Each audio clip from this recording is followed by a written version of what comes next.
আমাদের সমাজে কতগুলা বাতিল তারা আকারে ইঙ্গিতে নবী রাসূলদের সাথে গোস্তাকি করে, বেয়াদবি করে, এবং এদের কারণেই সমাজের মধ্যে, দেশের মধ্যে আল্লাহর আযাব গজব আসে। আমার আল্লাহ কোরআনে বলছেন সূরা আনফালের মধ্যে, বিসমিল্লাহির রহমানির রহিম, ওয়া মা কানা আল্লাহু লিইউযিবাহুম ওয়া আনতা ফীহিম। তোমাদের অন্তরের মধ্যে যতক্ষণ পর্যন্ত আমার নবীর প্রতি মহাব্বত থাকবে ততক্ষণ পর্যন্ত আল্লাহর আযাব গজব সেখানে যাবে না। সুবহানাল্লাহ।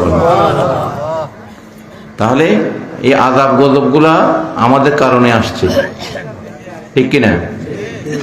এগুলা জুলুম, আল্লাহ কারোর উপর জুলুম করেন। আল্লাহ বলছে আমি আল্লাহ কারোর উপর জুলুম করি না।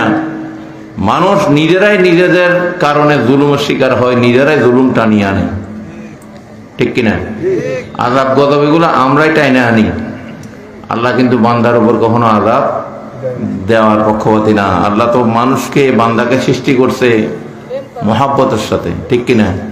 প্রেমের জন্য, ভালোবাসার জন্য। এগুলা যেগুলো আমরা আযাব গজব, মহামারী, এগুলো সব আমাদের কারণে সৃষ্টি হয়, আমাদের নাফরমানির কারণে, বেয়াদবির কারণে, গোস্তাকির কারণে। এগুলো আমরাই টাইনা নিয়ে আসি, ঠিক কিনা? সুতরাং আল্লাহ কারোর উপর জুলুম করে না। উনি রহমানুর রহিম, রহমান, ঠিক কিনা? আমার নবী রাহমাতুল্লিল আলামিন। এগুলা আমাদের গোস্তাকে, বেয়াদবির কারণে আমরা দুঃখ কষ্টের মধ্যে পড়ি, ঠিক কিনা? এই জন্য সবসময় আল্লাহর দরবার শুকরিয়া আদায় করতে হবে। আলহামদুলিল্লাহ। এই যে আপনারা ফসল করান, জমিতে ফসল লাগান, কষ্ট করেন, বীজ লাগান, চাষ করেন, কারণ কিনা?